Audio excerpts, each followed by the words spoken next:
so fucking hot out.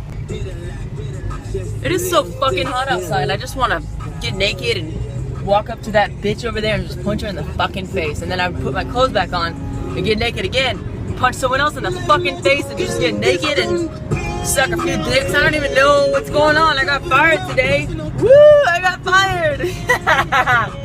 Now I'm going to Subway. It's like my life is this infinity loop of death. What else can you do, you know? Sometimes you gotta get naked and fuck the world, you know? You gotta just fuck the world. Man, they don't even... Now I gotta brainwash myself.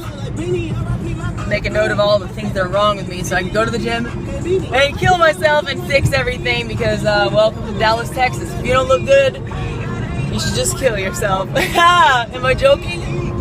I don't give a fuck if you understand me or not. But I love you!